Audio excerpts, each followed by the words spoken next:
The first time they told her to abort her child, the room was cold. Not emotionally cold, sterile cold.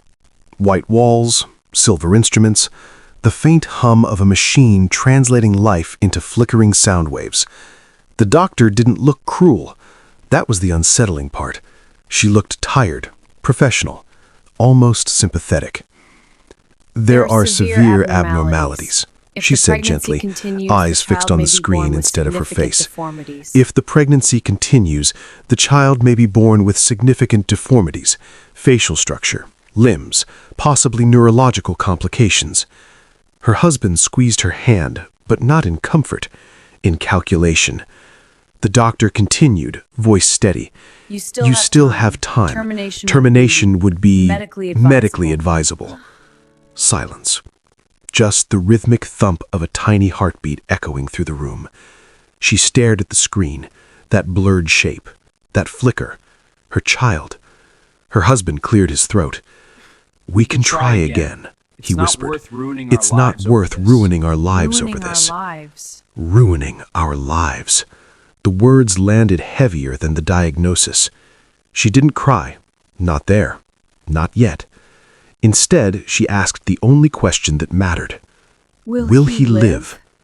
The doctor hesitated. Yes, most likely. Yes, Then most I'm likely. keeping him. She nodded once. Then I'm keeping him. The silence that followed wasn't sterile anymore. It was war. Her name was Amanda. She had grown up in a house where love was rationed like sugar during scarcity. Her father believed affection weakened children. Her mother believed silence kept marriages intact. Amanda learned early that survival meant endurance.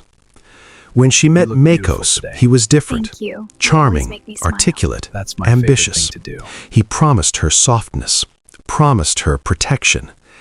He just never promised courage. The night after the hospital visit, Makos didn't shout. He reasoned. You heard the We're doctor, not equipped he for said, this. Medical pacing their bills, living social room. stigma, We're think not about our equipped for future. this. Our future. Medical bills, I social am. stigma, think about our future. Our future. She placed her palm over her stomach. I am. His face hardened. If you have this child, you're choosing suffering. Maybe. She met his eyes. Maybe. The next morning, he packed a suitcase. Not dramatically, not angrily, quietly. I can't do this, he said at the door. When you're ready to think rationally, call me. The door closed with a soft click. That was the loudest sound she'd ever heard. Pregnancy alone is heavy. Pregnancy alone with judgment is suffocating. Neighbors whispered when they saw her. Churchwomen smiled too brightly. God tests those he loves, they said. They didn't offer food. They didn't offer help. When labor came, it came violently. 12 hours of pain that folded her body into itself. No husband's hand to grip, no mother by her side. Her own family had called her decision stubborn, foolish. And then he cried. A thin, fragile sound that pierced through the exhaustion. She looked at him, and her breath caught. His face was asymmetrical, one eye lower than the other, his jaw slightly underdeveloped, his right arm shorter, fingers fused. The nurse hesitated before placing him in her arms. Amanda took the child, held him close. He smelled like blood and milk and something sacred. My son, you are not a mistake. She named him Elijah. They lived in a single-room apartment at the edge of a noisy street. The paint peeled in long, tired strips. The ceiling leaked during heavy rain. Their mattress rested directly on the floor. When buses passed, the thin windows rattled like they might surrender. At night, she would move buckets to catch water dripping from cracks above. Elijah learned to shift his pillow away from damp spots without complaining. Children are not cruel by nature, but adults teach them well. By the time Elijah turned 5, the street already had a name for him. Half-boy. They thought he couldn't hear. At church, mothers pulled their children closer when he walked past, not violently, subtly. Teachers tried to be polite, but discomfort leaks through cracks. At school, laughter followed him like a shadow. Why is your face like that? Did your mom drop you? He learned early not to cry in public. He would wait until night, when the single room fell quiet except for traffic outside, when his mother thought he was asleep. He'd stare at the ceiling and whisper, "Why did you make me like this?" He didn't know who he was asking. God? Fate? His mother? Amanda heard him once. She didn't enter the room. She leaned against the wall outside and let the guilt suffocate her. Had she chosen suffering for him or for herself? The next morning, she woke before dawn to braid her hair and head to the market. She carried loads heavier than her frame allowed, sold vegetables, cleaned houses, took stitching jobs at night. Her hands cracked from detergent. Her back screamed, but she never once let him see her break. Your difference is your strength, she told him. He didn't believe her. Not yet. Escalation came quietly at first. A video. One of the older boys at school recorded Elijah answering a question in class. His voice slightly slurred from his jaw structure, his arm awkward as he wrote on the board. They uploaded it online. The caption read, "When evolution glitches." The video went viral. Thousands laughed. Memes multiplied. Strangers dissected his face in comment sections. Amanda discovered it when a neighbor's daughter showed her, giggling. Her hands trembled as she watched the screen. Her son, reduced to entertainment. That night, Elijah didn't whisper at the ceiling. He asked her directly, Why didn't you abort me? The question didn't come with anger, just exhaustion. Her heart split in two. Because I saw you before the world she said did. slowly, kneeling in front of him. I saw you before the world did. He studied her face. And I liked what I saw. He didn't smile, but he didn't cry either. The midpoint shock came disguised as opportunity. A professor overseas saw the viral video, not for mockery, but for something else. In the background of the clip, while classmates laughed, Elijah had corrected the teacher's math equation. Calmly, accurately. The professor reached out. Tests followed. The results were staggering. Genius-level pattern recognition, exceptional spatial intelligence, abstract reasoning far beyond his age. Donations began trickling in, then flooding. Medical foundations offered reconstructive surgery sponsorships. A prestigious school offered full scholarship. The same neighbors who once avoided eye contact now knocked on her door with fruit baskets and forced smiles. And then, the surgeries.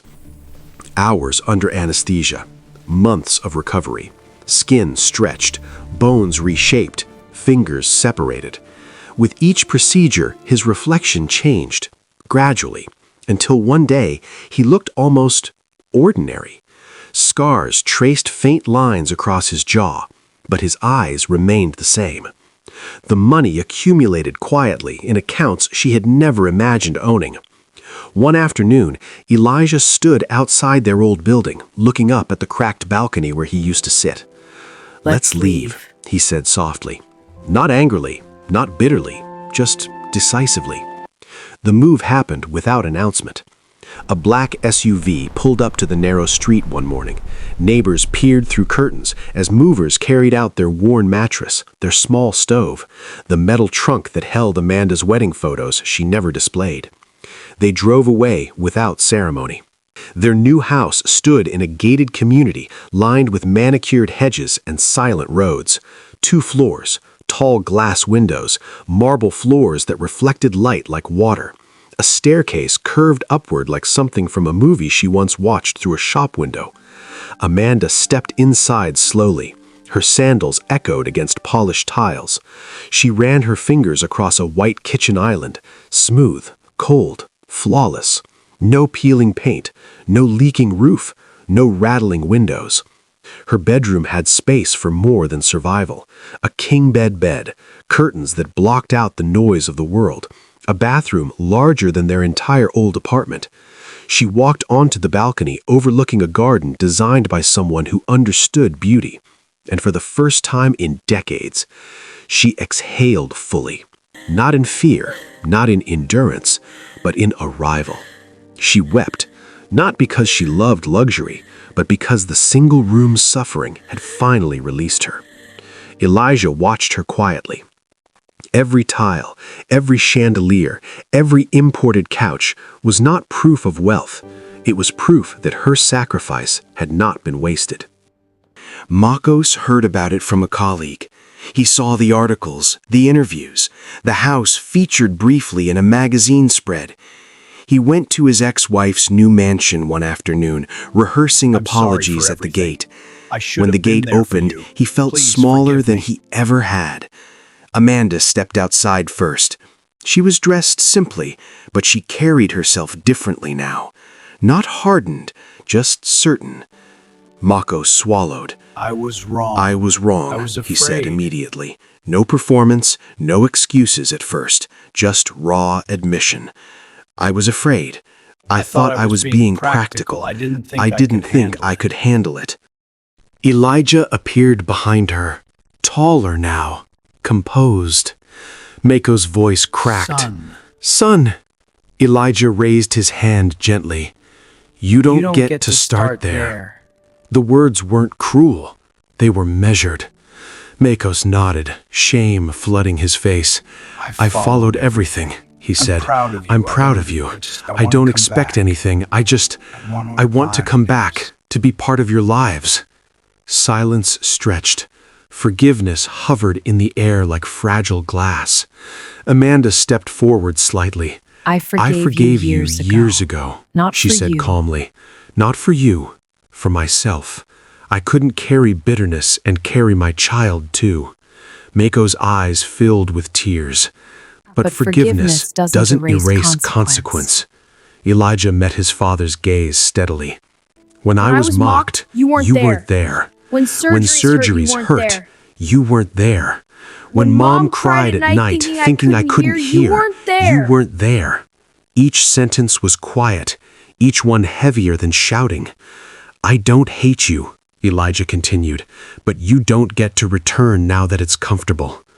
Makos nodded slowly, understanding settling like dust. So this is goodbye? Amanda's This is voice closure. softened. This is closure. He stepped back from the gate. No dramatic breakdown, no begging on his knees, just a man confronting the cost of his absence. I am sorry, he said one final time. Elijah inclined his head. I know. The gate closed gently. Makos walked away, not rejected with hatred, but with truth. He died 2 years later from a stroke, alone. They attended the funeral. They stood at a distance, respectful, but not grieving what never existed. Years passed. Elijah's innovations in biomedical engineering changed lives globally. Adaptive prosthetics inspired by his own childhood struggles. Millions benefited. He built his mother a foundation in her name. it is with great pride that we declare Amanda's Foundation open. He gave her a life of travel, comfort, dignity. And when she passed, peacefully, after finally living without strain, the world gathered. Her funeral shut down streets. Leaders attended. The same church that once whispered now praised her strength publicly.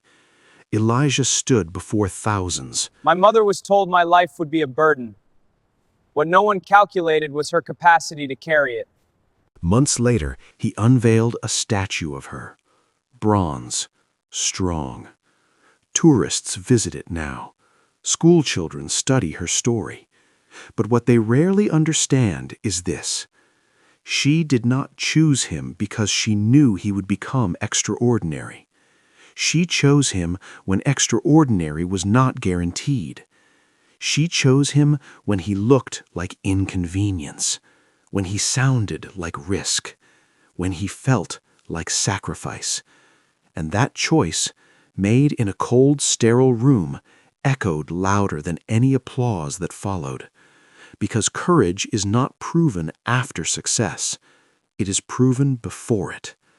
And sometimes, the world only celebrates the miracle long after a mother has already paid for it.